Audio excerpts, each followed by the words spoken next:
The Last House on the Left is a 1972 film from Wes Craven, the great Wes Craven. We love you, Wes. We miss you.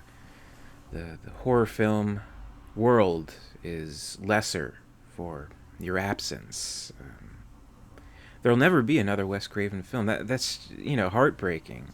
He was such a powerful voice within the genre and such a great filmmaker. And this film, Last House on the Left, it was definitely his breakthrough film. Really kind of put his name on the forefront of the terrifying and the macabre, and of course a great career followed. But this was kind of like the front line, the first big effective movie that like really affected audiences back then, and still has the power to today. Actually, I've only seen the movie twice now.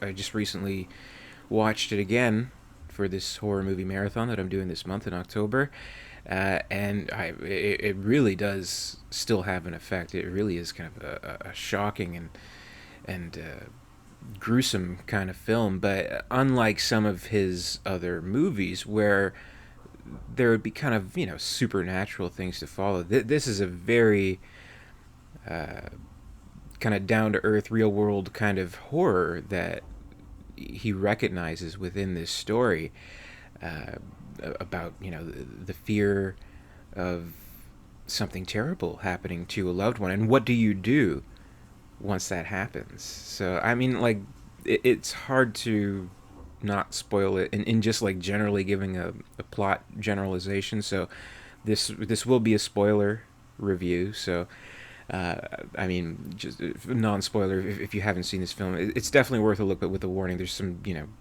subject matter that's really kind of hard to get through, even for the most seasoned horror fan, I would say. Um, but spoilers moving forward. The general plot of this is uh, it's about the Collingwood family.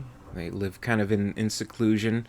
Uh, Father is a doctor, so he has good money and stuff like that.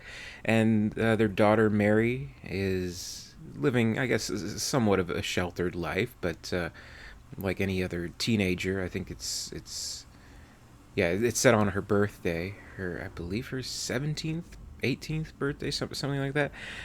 She goes with her friend to a concert, and on their way to score some grass, they run into this family of psychopaths who they just escaped from prison, and they're the most degenerate, horrible people you could think of. They kidnap the two girls. They rape them. They humiliate them.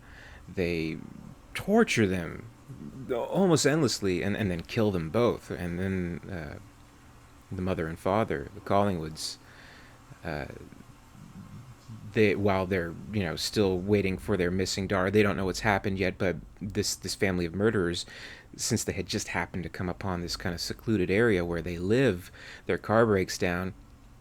They take them in, being the good Christian folk, I suppose, that they are.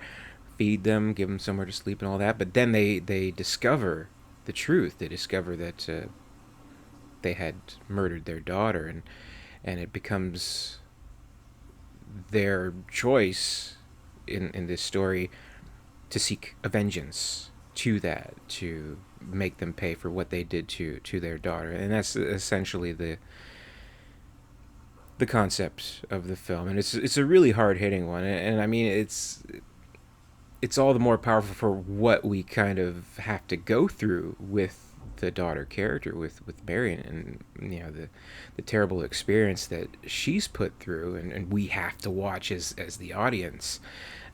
So I think it really is effective in seeing how it plays out, and how we do get a certain sense of satisfaction in seeing kind of like a vigilante justice brought to these terrible, horrible killers, where it's not like in an exploitive kind of way. It's not Charles Bronson Death Wish or anything like that. It goes for realism in the story, which I think Wes Craven is a smart enough writer and director to lay all this foundation for like the first 2/3 of the movie in order to arrive at this conclusion. So I don't feel there's any kind of cheating. It doesn't take any cheap shots. This is not necessarily done purely for shock value, though it does get it. I mean, it's like, again, I had seen the movie before, but watching it again, I was just like, this is really, this is hard to get through. I mean, this is really gruesome stuff because, again, in tapping into a very real world kind of fear of, you know, these parents, wanting the best for their daughter and wanting to be somewhat understanding too, and letting her, be free and do her own thing and not, hold her back too much or be too strict or anything like that. Um, there's always going to be a fear, I suppose, as a parent, and that no matter what you do, that you can always just be unfortunate to have something like this happen. Because I mean, these characters, the killers, they're given a good amount of screen time too, and they feel very real, not just kind of cardboard cutout deranged crazy killers. Like we spend some time with them as well. We learn a little bit about how they work and what their general plight is, and they feel like they could be very real. And that's the thing, that these types of people, they are real, like even worse than what we see in this film. I mean, you read the news every day, you'll like hear terrible stories of horrible maniacs doing even worse stuff than what we see in the film to people. And you can only hope that this doesn't happen to you or a loved one, and stuff like that. So like, I think it really effectively taps into that kind of stuff, as only Wes Craven could do. And it would be sort of a theme that he would explore later with The Hills Have Eyes, and in sort of a more traditionally horror kind of way. But this is kind of a precursor to that kind of a story of, what can you do in extreme situations such as that. So I think it's a really powerful and effective film. Like, I mean, I'll admit it's definitely not perfect. I mean, it's his, I believe, his debut film, definitely his, at least his breakthrough film, where it is definitely lower budget.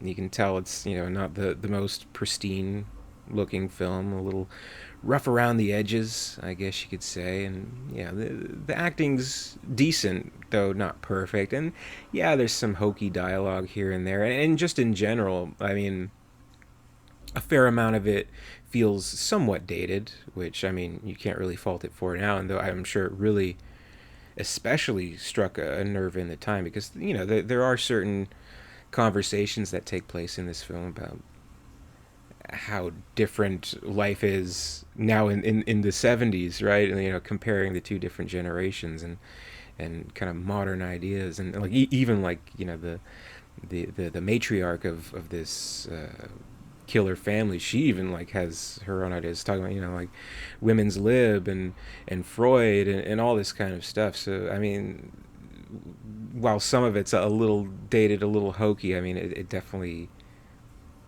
serves the story and the characters quite a bit. And I don't know, there's some stuff that feels out of place. Like there's these cop characters, the completely useless law force in this film, that again suggests why these parents may take the law into their own hands. At least kind of communicates that to us, the audience.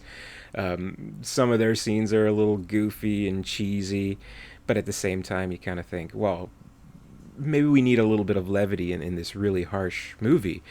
So, I mean, you can't necessarily fault it for that. But then there's probably the most questionable aspect of the film, which is like the musical intervals of the film, which, I don't know, some strange song choices where, it feels like, almost like, I don't know, lighthearted, but like, kind of like almost like communicating what's on the screen too. It's like ding ding ding ding ding, crazy family going to pick up some girls, going to have some fun. Like, what the fuck is this?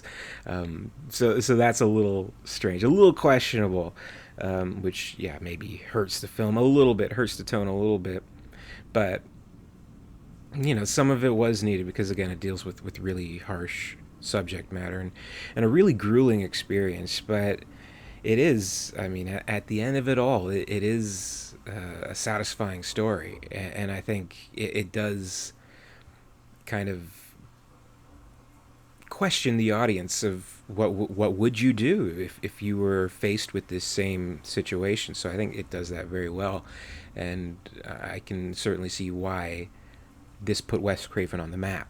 I absolutely do. It's a chilling movie, very much so, and one that I enjoy quite a bit, if you can call it enjoying. I mean, I don't know if I'd run back and watch this anytime soon. Like, there is the remake actually, which I have seen. Might not want to revisit it this year, but maybe another time I'll revisit it and talk about it. But even like, Wes Craven himself has said it was an improvement on this film, which I can kind of see why, because like it doesn't have that kind of cheesy stuff. It goes for something a little darker, but there are changes to that maybe don't make it quite as harrowing. So it's hard to say, but this film as it is, the 1972 version of The Last House on the Left from Wes Craven, it is a classic, and it is a monumental film in Wes Craven's career, and the just the very fact that it kickstarted it, right? So all we have to owe to the great career that followed was this film. So I do have a respect for it in that sense. Definitely not my favorite film of his, but one that's very much worth seeing, and it really does tap into those kinds of fears that you have towards loved ones. I mean, you can provide, you can protect, you can do whatever you want, but sometimes the evil of the world, it just breaks through, and sometimes the road leads to nowhere. So it's a scary thought. That's my review. The Hills Have The Hills Have Eyes. The Last House on the Left. The Hills Have Eyes is pretty good too. Check that out too. Wes Craven double feature. The Last House on the Left, 1972. Quite a film. Still doing horror movie reviews this month, all October. Hi, this is Derek. Be sure to tune into those. I'll be doing more, and until next time, stay scared, and I'll see you later.